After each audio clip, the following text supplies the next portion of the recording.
사랑과 은혜가 충만하신 살아계신 하나님 아버지, 하나님의 그 크시고 놀라우신 사랑과 은혜를 진심으로 감사합니다.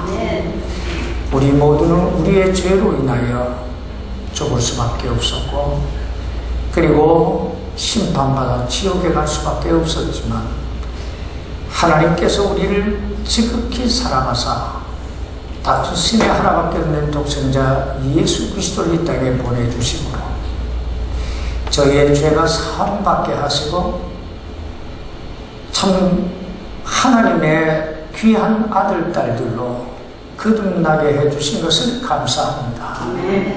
아버지 하나님, 이 놀라우신 하나님의 은혜, 이 하나님의 사랑을 덧입은 귀한 당신의 백성들이 주의 앞에 나와 찬양드리며 아버지 앞에 영광 돌리며 주의 음성을 듣고자 하오니, 주여 이 시간 하나님께서 우리에게 친히 말씀하사 우리로 주의 뜻대로 살아갈 수 있는 참 하나님의 아들, 딸들이 되게 해 주옵소서. 연약한 종을 붙드시고 인도해 주시고, 그리고 특별히 먼 곳에서 이렇게 사랑하는 엄마를 참 만나기 위해 온 귀한 딸 위에 하나님의 성령으로 그 딸을 축복하시고 하나님의 권능의 손길로 붙들어 주셔서 그의 생애 속에 가장 좋은 것들이 계속 일어나게 해 주옵소서.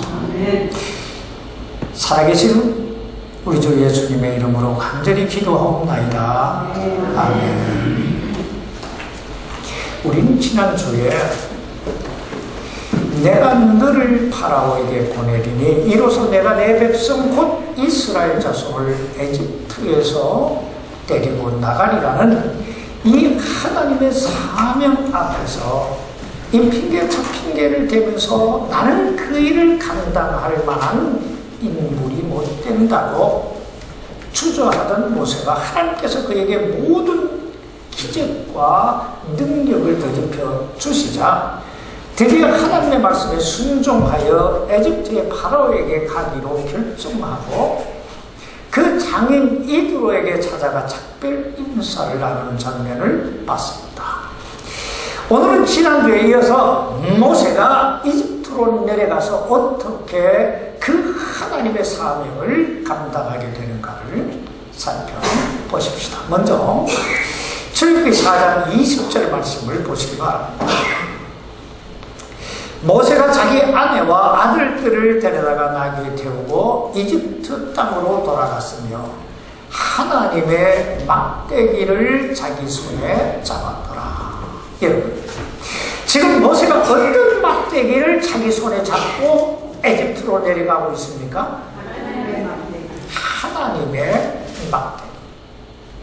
예, 지금 모세의 손에 들려있는 막대기는 더 이상 모세가 광야에서 양떼를 돌보던 그 옛날의 막대기가 아닙니다. 이 막대기는 앞으로 여기 에집트 땅으로 가서 파라오를 굴복시키고, 그리고 하나님께서 저들의 조상 아브라함과 이삭과 야곱에게 약속하셨던 그 땅으로 이스라엘 백성들을 인도해 갈 위대한 지팡이로 쓰임을 받게 될 것입니다. 앞으로 우리들이 계속 보게 되겠지만은 지금 이 모세의 손에 들려져 있는 이 지팡이, 하나님의 지팡이는 이스라엘 백성들을 가로막고 있는 홍해 바다를 가르게 될 것입니다.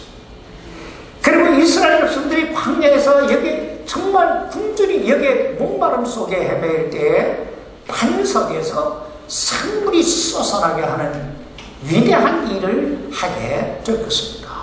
그렇다면 여러분, 이 막대기가 모세가 양떼를 돌볼 때 사용했던 이 막대기, 이 평범한 막대기가 어떻게 그 위대한 일을 행하게 될 하나님의 막대기가 될 수 있었을까요? 어떻게 하나님 막대기가 될 수 있었을까요? 그 대답은 대단히 간단 명료해요. 자, 들어보세요. 그 막대기 주인이 원래는 누구였어요? 모세였습니다. 모세의 막대기잖아요. 그 막대기의 주인이었던 모세 자신이 하나님께 드려졌기 때문에요. 다시 말하면 모세가 자신을 하나님께 드림으로 그가 하나님의 사람이 되는 순간 그에게 있던 모든 것도 누구께 돼요? 하나님께 된다는 거예요. 이와 같이 오늘 우리들의 삶도 마찬가지예요. 나 자신이 하나님께 드려지고 나면 나만 하나님 것이 되는 것이 아니라 내게 있는 모든 것이 다 하나님 것이 되는 줄 믿습니다. 그리고 그 순간부터 하나님 것이 된 나의 모든 것이 하나님의 영광을 위해 위대하게 쓰임받게 될 것입니다. 여기 하나님의 막대기를 손에 잡고 정말 이집트를 향해 나가는 이 모세의 모습을 보세요. 얼마나 당당하고. 우리가 이 성경 공부를 할 때 하나 주의해야 될 게 있는데 이 설교를 귀로만 들으면 안 돼요. 귀로만 듣는 게 아니고 눈으로 봐야 돼요. 머릿속에 그림을 그리고 이 장면을 여러분 머릿속에 이렇게 쫙 스크린 보듯이 봐야 돼요. 지금 모세가 하나님의 지팡이를 들고 손에 잡고 에집트로 내려가고 있는 거예요. 그 에집트로 내려가고 있는 모세에게 하나님께서 에집트에 내려가서 너가 무슨 메시지를 파라오에게 전해야 될 것인가를 21절로 23절에서 이야기해 줍니다. 21절로 23절입니다. 주께서 모세에게 이르시되 내가 가서 에집트로 돌아가거든 내가 내 손에 둔 모든 이적들을 파라오의 앞에 행하라. 그러나 내가 그의 마음을 강팍하게 할 터인즉 그가 백성을 가게 하지 아니하니 너는 파라오에게 이르기를 주가 이같이 말하노라. 이스라엘은 내 아들 곧 나의 처음 난 자니라. 내가 내게 말하노라. 내 아들들을 가게 하여 그가 나를 섬기게 하라. 그가 가는 것을 내가 거부하면 보라. 내가 내 아들 곧 너의 처음 난 자를 어떻게 해요? 죽이리라 하라 하십니다. 이것이 바로 모세가 에집트의 파라오에게 가서 전해야 될 하나님의 메시지였어요. 자, 근데 우리들이 여기서 한 가지 주의해 봐야 할 게 있는데 그게 뭐냐면 하나님께서 이스라엘 백성들을 향해서 뭐라고 말씀해요? 내 아들이라. 곧 내가 처음 난 자라고. 그러니까 이스라엘 백성들이 다 누구 자식이라고 얘기하는 거예요? 하나님 자녀라고 얘기하는 거예요. 여러분, 이 말씀이 오늘 우리에게 무엇을 의미하고 있습니까? 이 말씀의 의미는 누구든지 예수 그리스도 안에 있으면 죄와 사망에서 구원함을 받을 뿐 아니라 하나님의 자녀로, 하나님의 아들을 딸로 거듭나게 된다는 거예요. 그래서 오늘 우리가 하나님을 누구라고 불러요? 아버지라고 부르는 거예요. 바로 그 내 아들, 딸들을 에집트에서 가게 하라는 거예요. 그래 하지 않으면 하나님께서 뭐라 그래요? 내 아들 곧 너의 처음 난 자를 죽이시겠다고 말씀하고 있습니다. 여러분이 얼마나 무서운 경고예요. 근데 우리들이 알아야 할 건 이것이 바로 진리라는 거예요. 잘 한번 생각해 보세요. 여러분, 성경을 잘 보세요. 하나님께서 이 성경을 통해서 우리에게 주시고자 하시는 메시지가 뭡니까? 우리에게 주시고자 하시는 메시지는 여러 가지가 있지만 가장 중요한 건 이거예요. 주 예수를 믿으라. 그리하면 너와 내 집이 어떻게 해요? 구원함을 받으리라는 거예요. 주 예수를 믿으라는 거예요. 그리고 구원함을, 죄와 사망에서 구원함을 받으라. 이것이 하나님이 주시는 최고의 메시지예요. 그런데 이 말씀을 조금 바꾸어 말하면 어떻게 되는 줄 아세요? 주 예수를 믿으라. 그리하면 너와 내 집이 구원을 받으리라. 그러나 그리하지 아니하면 어떻게 돼요? 너와 내 집이 멸망을 당하게 될 것이다. 여러분 이 사실 믿습니까? 네. 좋은 것만 믿는 게 아니에요. 믿음이라는 건 좋은 이야기만 진리가 아니고 하나님 말씀이 아니고 이것도 하나님의 말씀인 줄 믿습니다. 아멘. 응? 주 예수를 믿으라 그리하면 너와 네 주의 구원을 얻으리라. 이것만 하나님 말씀이 아니고 그리하지 아니하면 멸망당한다고 하는 것도 하나님 말씀인 거예요. 근데 오늘날 이런 메시지를 전하는 사람들이 별로 없어요. 왜 그럴까요? 하나님보다 사람을 더 의식하기 때문이고 하나님의 말씀보다 자기 생각을 더 우선시하기 때문에 그러나 기억하시기 바랍니다. 이 하나님의 말씀은 그때나 지금이나 그리고 영원토록 불변하시는 하나님의 진리인 줄 믿습니다. 그러므로 한 영혼이라도 구원의 길로 인도하기 위해서는 이 하나님의 말씀 있는 그대로를 전해야 할 줄 믿습니다. 있는 그대로를 전해야 돼요. 근데 24절에 보면 하나님께서 이런 막중한 사명을 가지고 에집트로 내려가고 있는 모세를 죽이려고 하는 장면이 나와요. 24절 보세요. 주께서 길 옆에 여관에서 그를 만나 그를 죽이려 하시니. 자, 그렇다면 여러분, 왜 하나님께서 그 중차대한 사명을 모세에게 딱 맡겨놓고 그리고 가라고 해놓고 왜 여관에서 그 길 가는 그 길목에서 모세를 죽이려고 하셨을까요? 그 이유가 25절로 26절에 나와요.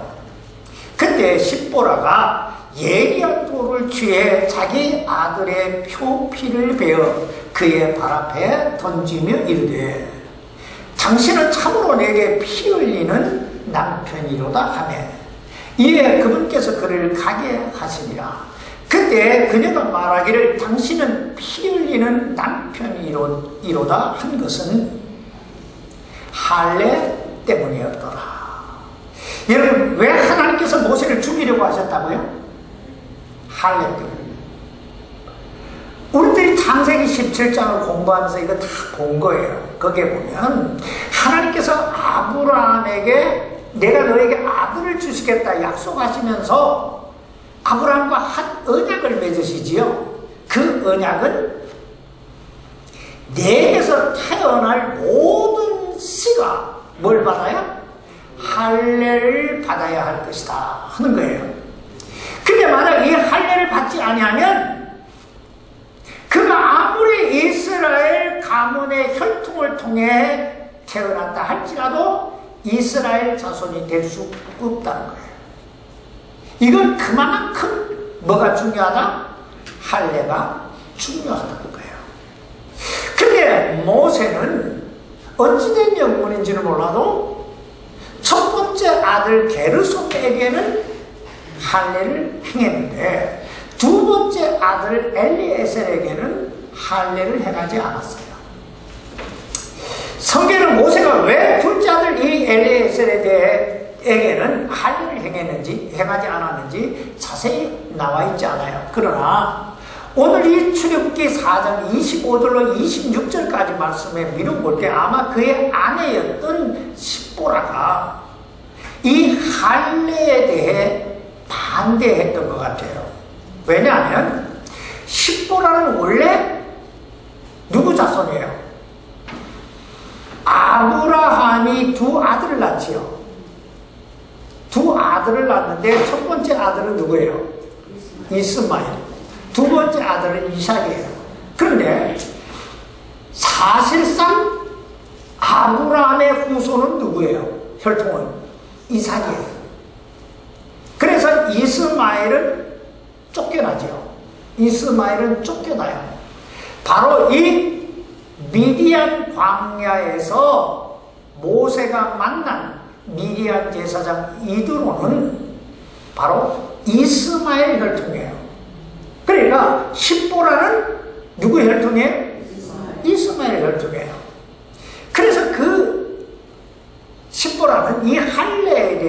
그렇게 중요하게 생각하지 않았던 거예요. 그리고 성경은 믿음 안에서의 결혼을 그렇게 강조하고 있는 거예요. 여기 보세요. 믿지 않는 십보라와 결혼했다가 지금 누가 죽을 뻔해요? 모세가 죽을 뻔하잖아요. 그러나 하나님께서 이 할례 언약을 어긴 그 남편 모세를 죽이려고 하자 그 십보라가 예리한 돌을 주워다가 이 차돌에 주워다가 그의 둘째 아들의 표피를 베어 모세의 발 앞에 던지면서 뭐라고 얘기합니까? 당신은 참으로 내게 피 흘리는 남편. 근데 이게 좋은 말이에요, 나쁜 말이에요? 아주 원망 섞인 아주 못마땅한 어투예요. 그래서 이 순간부터 모세와 십보라는 동행하지 않아요. 그러니까 모세는 에집트로 계속 갔고 십보라는 여기서 터내서 미디안으로 다시 돌아가요. 자, 우리는 여기서 대단히 중요한 교훈 두 가지를 배워야 되는데 그게 뭐냐면 첫 번째는 불신자와의 결혼은 대단히 위험한 일이라는 거예요. 믿지 않는 자와의 결혼은 대단히 위험하다. 여기 보세요. 결국은 물론 나중에 십보라가 다시 돌아오긴 하지만 두 번째, 어떤 사람이 하나님으로부터 엄청난 사명을 받았다 할지라도 그리고 그 사람이 아무리 뛰어난 재능을 가지고 있는 사람이라 할지라도 하나님의 말씀에 불순종하면 그 순간부터 하나님으로부터 쓰임을 받을 수 없다는 거예요. 그리고 우리 그리스도인은 항상 자신의 삶을 이 하나님의 말씀 앞에 비춰봐야 돼요. 내게는 행여나 하나님께 불순종하는 죄는 없는가? 왜냐하면 하나님은 불순종하는 사람을 쓰시지 않아요. 그리고 출애굽기 4장 27절에 넘어와 보면 하나님께서 아론에게 광야로 가서 모세를 만나라고 합니다.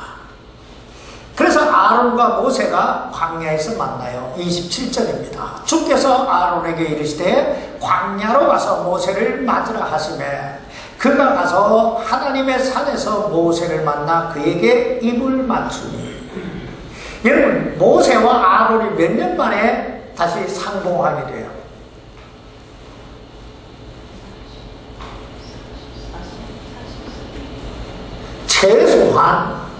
최소한 40년이에요.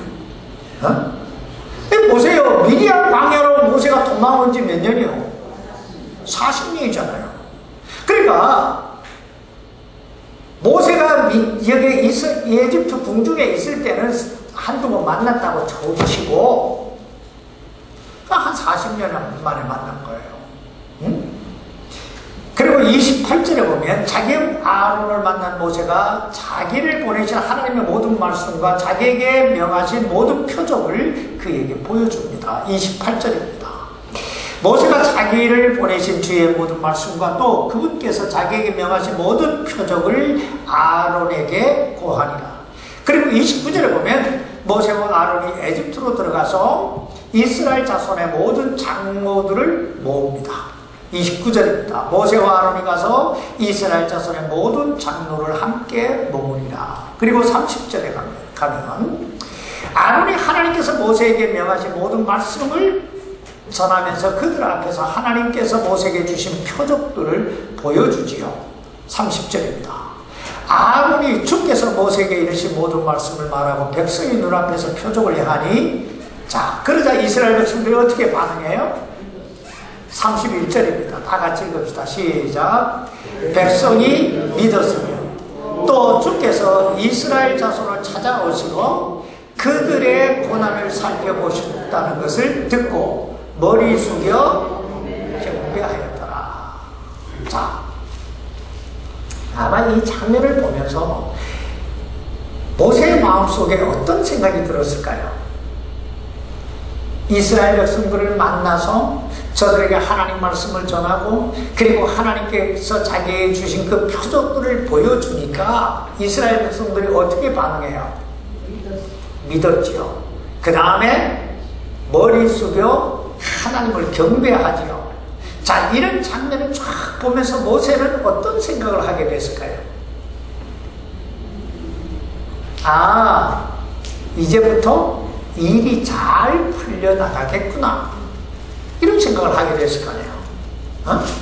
그런데 출애굽기 5장에 넘어와 보면 모세의 이런 기대와는 달리 에집트의 파라오는 내 백성을 가게 하라고 하는 이 하나님의 말씀을 이런 지하가 뭐예요?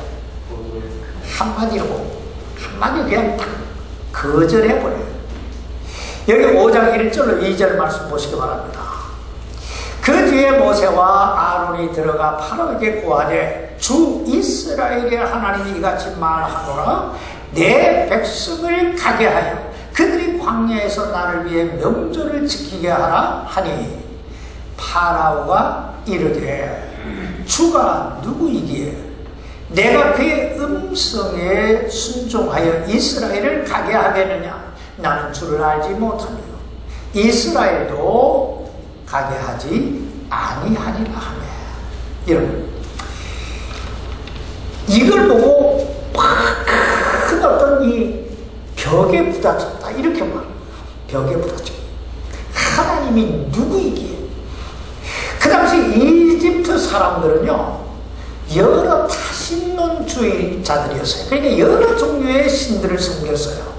대표적으로 얘기하면 하늘의 태양신을 섬기고 달을 섬기고 별을 섬기고 바람을 섬기고 그리고 강물을 섬기고, 심지어 지난번에 얘기했듯이 저들은 뱀도 신이라고 뱀신도 섬겼어요. 자, 그러나 이집트의 파라오는 한 번도 하나님에 대해 들어본 적이 없다고 말해요. 사실일 거예요. 모세가 요셉이 죽은 지 몇 년 됐어요. 이때가 300년이 지났단 말이에요. 응?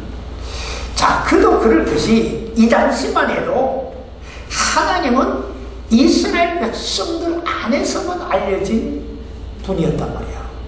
그러니까 파라오가 하나님, 나는 하나님 모른다, 이렇게 말하는 게 어쩌면 당연했을 수도 있어요.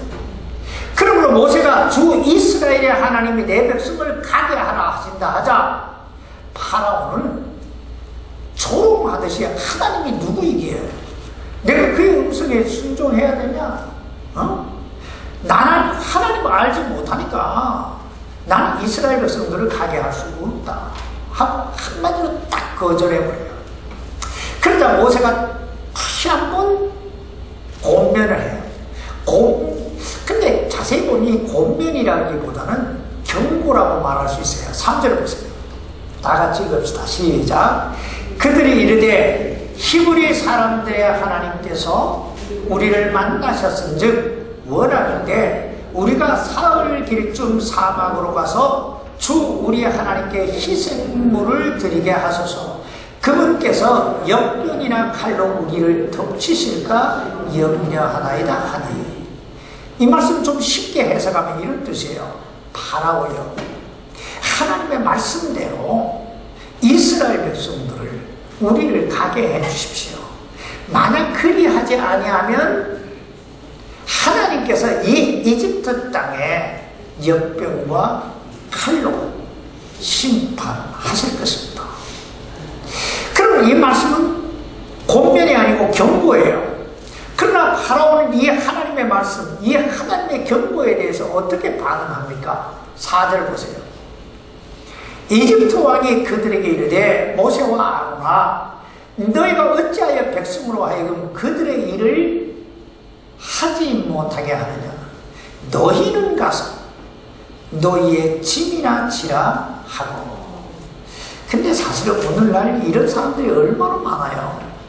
우리가 하나님 믿어야 한다고, 하나님 믿지 않으면 지옥 간다고 전도하면 그 사람들이 뭐라고 말해요?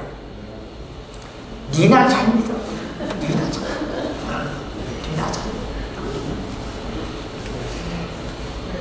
바로 파라오가 그런 사람이었다는 거예요. 근데 이 이집트의 파라오는 거기에 그치지 아니하고 이스라엘 백성들을 그날부터 아주 혹독하게 다루기 시작합니다. 5절로 9절까지입니다. 교독합시다. 또 파라오가 이르되 보라, 이제 이 땅의 백성이 많거늘 너희가 그들의 짐에서 벗어나게 하여 쉬게 하는도다 하니라.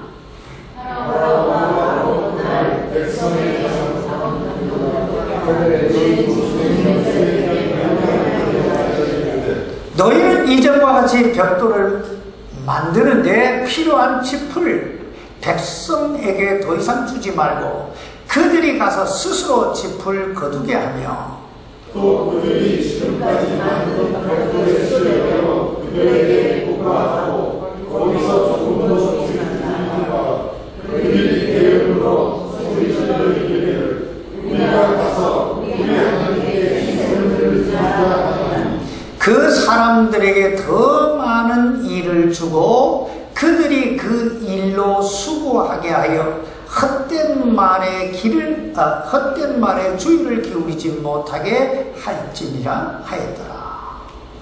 여러분, 이걸 두고 우리나라 속담에 뭐라고 말해요? 이걸 보고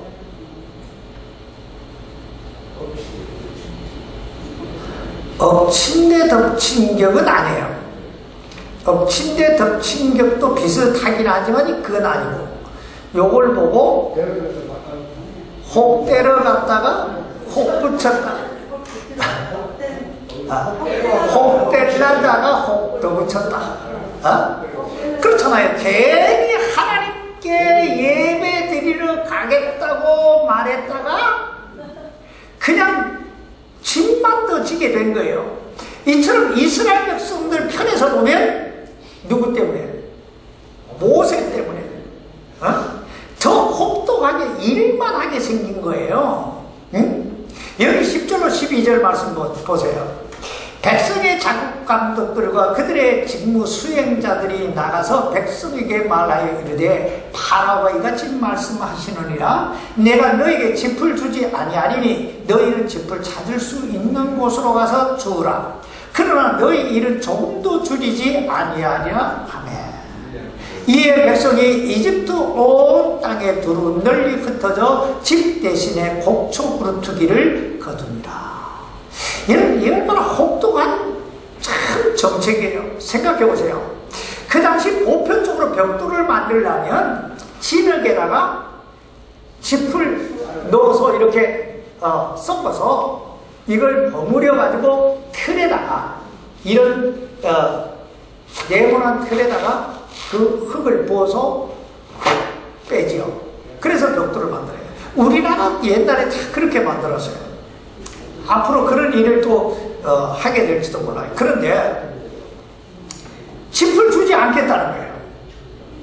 그러면서 짚을 줄 때와 똑같은 개수의 벽돌을 너희가 만들어내려는 거예요. 여기 13절 보세요. 작업 감독들이 그들을 재촉하여 이르되 너희는 짚이 있을 때와 같이 너희 곧 너희의 당일 작업을 완수하라 하고. 여러분, 일이 어떻게 가능할 수 있습니까? 짚을 구하다 보면 하루가 다 갈 텐데. 그래서 고고학자들이 그 당시 이스라엘 백성들이 작업했던 그 피톤이라고 하는 그 지역에서 발굴한 그 건축물을 보면요, 아랫부분은 아주 정교하게 짚을 섞어서 잘 이게 그렇게 빚어진 벽돌로 쫙 아래층에는 되어 있는데 중간쯤에 가면 이 짚은 없고 이 곡식 베고 나서 남은 찌꺼기 있잖아요. 그걸로 빚어진 벽돌로 되어 있고, 그리고 제일 꼭대기는 짚도 없고 이 곡식 그루트기도 없는 그냥 흙으로 지름 힘으로만 이겨진 벽돌로 되어 있었단 말이에요. 왜 그랬을까요? 14절 보세요. 파라오의 작업 감독들이 이스라엘 자손들을 위해 세운 자들, 곧 그들의 직무 수행자들을 어떻게 해요? 때리며 요구하네. 뭘 요구해요?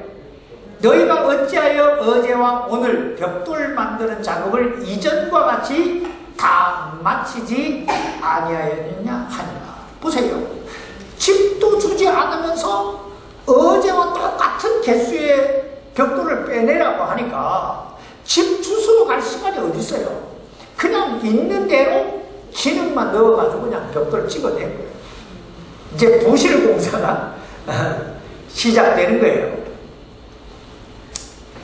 이쯤 되자 이스라엘 자손의 직무 수행자들이 이제 파라오의 신하들을 찾아가서 항의를 합니다. 15절로 16절입니다. 이에 이스라엘 자손의 직무 수행자들이 가서 파라오에게 부르짖으며 이르되 왕께서는 어찌하여 왕의 종들을 이같이 대하시나이까? 그들이 왕의 종들에게 짚을 전혀 주지 아니하고 우리에게 벽돌을 만들라 하나이다. 보소서, 왕의 종들이 매를 맞으구나. 이 잘못은 왕의 백성에게 있나이다 하니라. 이 말씀 한마디로 벽돌을 제 시간에 못 만드는 원인이 누구에게 있다? 우리에게 있는 게 아니라 짚을 주지 않는 에집트 사람들에게 지금 있다고 이렇게 얘기하고 있는 거예요. 그런데 왜 우리가 매를 맞아야 되느냐? 지금 그걸 항의하는 거예요. 그러니까 파라오가 저들에게 뭐라고 말합니까? 17절로 18절입니다. 그러나 그가 이르되 너희가 게으르다. 너희가 게으르다. 지금 게으르다는 말이 두 번 나오죠. 그러므로 너희가 이르기를 우리가 가서 주께 희생물을 드리자 하는도다. 그러므로 이제 가서 일하라. 너희에게 짚은 전혀 주지 아니할지라도 너희가 지정된 수요의 벽돌을 넘겨주어야 하리라. 한마디로 너희가 뭐가 남아 돌아가서? 시간이 남아 돌아가서 우리가 가서 하나님께 예배를 드리자 한다는 거예요. 그러면 이제 가서 더 열심히 하는데요. 사실 우리도 전도하다 보면 이런 소리 많이 듣지요. 너희가 시간적 여유가 있으니까, 물질적 여유가 있으니까, 살만 하니까 교회 타령하는 거 아니냐? 하나님 타령하는 거 아니냐? 오늘 여러분도 시간적 여유가 있어서, 물질적 여유가 있어서, 마음의 여유가 있어서 이 자리에 앉아 있습니까? 아니지요. 우리가 하나님께 예배 드리는 이유는 첫째가 우리는 하나님의 살아계심을 믿기 때문에, 둘째는 우리는 그 살아계신 하나님을 만났기 때문에, 셋째는 우리가 살아계신 하나님으로부터 우리의 모든 죄와 우리의 허물을 사함받아 구원받아 하나님의 자녀가 됐기 때문에, 넷째는 그 살아계신 하나님께서 우리의 남은 평생, 아니 영원토록 우리를 인도해 주실 줄 우리가 믿기 때문이에요. 그래서 우리가 이 자리에 있는 줄 믿습니다. 아멘. 그러나 믿음이 없는 사람들은, 이런 믿음이 없는 사람들은 고난이 다가오면 어떻게 반응하게 될까요? 이런 고난이, 예배 드린다고 하는 그 이유 때문에 이런 고난이 찾아왔을 때 어떻게 반응하게 될 건가? 여기 19절 말씀 보세요. 이스라엘 자손의 직무 수행자들이 너희는 너희의 당일 작업 벽돌 수요를 조금도 줄이지 말라 함을 듣고 자기들이 어떤 상황? 악한 상황에 빠진 줄을 깨달으라. 이 말씀 한마디로 말하면 저들이 이거 뭔가 잘못되어 가고 있구나, 일이 뭔가 잘못되어 가고 있구나 하는 걸 이제 서서히 깨닫기 시작했다는 거예요. 여러분, 지금 무엇 때문에 저들이 이 파라오에게 이 혹독한 엉뚱한 대우를 받고 있습니까? 뭐 때문에 이런 대우를 받아요? 모세와 아론이 바라오에게 가서 우리가 하나님 만났는데 그 하나님께서 이스라엘 백성들을 가라고 보내주라고 하십니다. 그래서 그 사막에 가서 하나님께 예배 드리라고 하십니다. 그러니 이스라엘 백성들을 보내주십시오. 그리하지 아니하면 당신 나라 역병과 칼로 하나님이 치실 것입니다. 그렇게 말했기 때문에요. 그렇잖아요. 여러분, 그런데 여러분, 이 말씀이 진리입니까? 진리가 아닙니까? 진리예요. 그러나 파라오는 하나님 알지도 믿지도 않는 사람인지라 이스라엘 자손들이 일하기 싫어서, 그래서 엉뚱한 말을 한다고 뒤집어 씌운 거예요. 자, 그런데 이런 고난이 찾아오자 이스라엘 백성들이 어떻게 반응하고 있습니까? 자신들에게 다가온 이 모든 고난이 누구 때문이다? 모세 때문에. 모세가 괜히 파라오를 찾아가가지고 뭐 예배를 드린다고 가만히 430년 동안 가만히 있던 우리를 이렇게 말해요. 여기 20절로 21절 보세요. 그들이 파라오를 떠나 나올 때에 길에 서 있던 모세와 아론을 만나 그들에게 이르되 너희가 우리의 향기를, 여기 향기라고 하는 단어는 그동안 우리가 쌓아왔던 이미지를 파라오의 눈과 그의 신하들의 눈에 혐오거리로 만들었고 또 그들의 손에 칼을 주어 우리를 죽게 하였은즉 주께서 너희를 보시고 판단하시기를 원하노라 하니. 여러분, 이 사람들이 처음 모세와 아론을 만났을 때, 그리고 처음 모세와 아론이 저들에게 하나님 말씀을 전해주고 표적을 보여줬을 때 어떻게 반응했던 사람들입니까? 여기 다시 넘어가요. 출애굽기 4장 30절 36절입니다. 아론이 주께서 모세에게 이르신 모든 말씀을 말하고 백성의 눈앞에서 표적들을 행하니 백성이 어떻게 해요? 믿었으며, 이게 첫 번째 믿었어요. 계속 보세요. 또 주께서 이스라엘 자손을 찾아오시고 그들의 고난을 살펴보셨다는 것을 듣고 어떻게 해요? 머리 숙여 경배합니다. 자, 하나님 말씀을 듣고 표적을 보고 저들이 믿었어요. 그리고 하나님께서 당신들을 사랑합니다, 구원합니다 하니까 저들이 머리 숙여 하나님을 경배했단 말이에요. 그런데 막상 자신들의 삶 속에 그 예배 때문에, 그 하나님을 예배하는 그 일 때문에 고난이 찾아오자 어떻게 반응해요? 모세와 아론을 원망해요. 더 나아가서 하나님께서 저들을 심판하시기를 원한다고까지 말해요. 여러분, 얼마나 간사한 게 인간은. 너무너무 이기적이지 않아요? 구원 받는 건 좋아요. 천국 가는 건 좋아요. 하나님의 축복을 받는 건 다 좋아요. 그런데 그 주님을 위해 뭔가 내 삶 속에 고난이 다가옵니다. 예배하는 것 때문에, 예배 드리는 것 때문에 뭔가 껄끄러운 일이 다가옵니다. 우리는 언제든지 이럴 수 있는 사람이라는 거예요. 자, 그런데 그럼에도 불구하고 우리들이 기억해야 할 게 하나가 있어요. 그게 뭐냐면, 그럼에도 불구하고 이스라엘 백성들이 조금만 어려움이 오면 원망하고 불평하고 막 이렇게 하는 그런 간사한, 그런 연약한 인간이었음에도 불구하고 하나님께서 이스라엘 백성들을 끝까지 사랑하셨던 거예요. 버리지 않으셨던 거예요.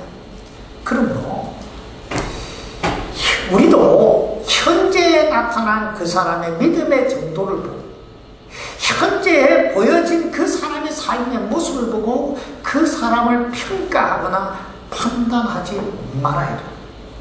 왜냐하면 하나님은 우리 사람을 보실 때 과거를 보지 않아요. 하나님의 현재의 모습을 보지 않아요. 우리 하나님이 보시는 초점은 우리가 변화되어 놀랍게 하나님의 쓰임을 받을 그 미래를 보시는 줄 믿습니다. 그리고 우리가 사람을 볼 때 항상 그 사람의 과거를 보고 평가하거나 현재의 모습만 보고 그 사람 판단하면 안 돼요. 왜냐하면 그리스도 예수 안에서는 누구든지 변할 수 있고 얼마든지 변할 수 있고 하나님 앞에 쓰임받을 수 있는 존재이기 때문인 줄 믿습니다. 아멘. 미래를 봐야 돼요. 자, 22절입니다. 모세가 주께 돌아와 이르되 주여 어찌하여 이 백성을 이같이 악하게 다루셨나이까? 어찌하여 나를 보내셨나이까? 여기 보면 어찌하여라는 단어가 몇 번 나와요? 2번 나오죠. 여러분, 누가 모세를 에집트로 보냈어요? 누가 모세 보고 파라오에 가서 내 백성을 가게 하라고 말하라고 그랬어요? 하나님 하신 거예요. 하나님 하신 거예요. 근데 모세는 가가지고 그 하나님 말씀을 전한 죄밖에 없어요. 그런데 그 전한 죄 때문에 어떤 결과가 나와요? 이스라엘 백성들이 고난을 받는 거예요. 그리고 자기가 원망을 듣는다는 거예요. 그래서 이 어찌하여라는 단어는 2가지예요. 하나님 말씀대로 다 했는데 어찌하여 이스라엘 백성들이 고난을 당하게 그냥 내버려 두십니까?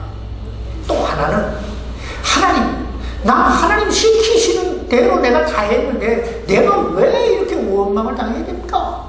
지금 그 얘기예요. 응? 23절 말씀 보세요. 내가 파라오에게 가서 주의 이름으로 말할 때부터 그가 이 백성에게 악을 행하였습니다. 여러분, 언제부터 파라오가 이 백성, 이스라엘 백성들을 핍박했다고요? 모세가 주의 이름으로 말한 때부터. 이 말 달리 말하면 모세가 파라오에게 이 말을 전하지 않았더라면 뭐도 없어요. 핍박도 없는 거예요. 핍박도 없었다 이 말이에요. 그런데 이보다 더 큰 문제가 뭔지 아세요? 23절 보세요. 계속 보세요. 또 주께서도 주의 백성을 전혀 건져내지 아니하셨나이다 하니라. 여러분, 지금 모세가 끌어안고 있는 가장 큰 문제가 뭐예요? 가장 큰 문제는 하나님이 뒷짐 만지고 계시는 것 같이 보이는 거예요. 하나님께서 하라고 하신 대로 전하라고 한 대로 가서 전했는데 그래서 고난이 온 건 이해가 되겠다 이 말이에요. 그러면 하나님께서 그 다음 단계에서 뭔가 이 조치를 해야 될 거 아니에요. 그런데 하나님이 아무런 조치를 취하지 않고 가만히 계신 거예요. 근데 사실 이 모세가 안고 있는 이 문제, 이 어찌하여라고 하는 이 문제는 오늘을 살아가고 있는 우리 모든 그리스도인들이 안고 있는 문제일 수도 있어요. 생각해보세요. 나단에는, 정말 나단에는 하나님의 영광을 위해서 살아보겠다고, 참 나단에는 하나님 뜻대로 살아보겠다고, 믿음대로 살아보겠다고 기도도 하고 결단도 하고 헌신도 하고 새로운 일을 도전도 하고 했는데, 그런데 나를 둘러싸고 있는 모든 상황, 모든 환경은 어때요? 찬송가 가사처럼 만사형통하리라 하면 참 좋을 텐데 그렇지가 않아요. 더 힘들고 더 어렵고 더 피곤하고 더 꼬여만 가고 더 고통스럽고, 그럴 때 우리 입술에서 자연스럽게 나오는 단어가 뭐예요? 하나님 어찌하여, 어찌하여, 하나님 어찌하여 믿음으로 살겠다고 하는 나에게, 하나님 뜻대로 살겠다고 하는 나에게 왜 이런 고난을 주십니까?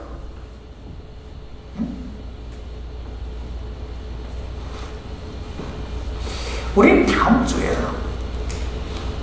모세의 이 질문에 대해서, 아니 오늘 우리들이 끌어안고 있는 이 어찌하여라고 하는 이 질문에 대해서 하나님께서 뭐라고 대답하시는지 우리 출애굽 6장에서 그 해답을 보게 될 것입니다. 모쪼록 하나님께서 이 어찌하여라고 하는 이 질문에 대한 우리의 큰 마음속에 풀리지 않는 이 문제에 대해 가장 명확하게 해답해 주시길, 그래서 우리의 삶이 이 탄식을 뛰어넘어 승리로운 삶이 될 수 있기를 주님의 이름으로 축원합니다. 아멘. 기도합시다. 살아계신 아버지 하나님, 참 우리도 모세와 같은 경우를 너무나 많은 경우에 당할 때가 있습니다.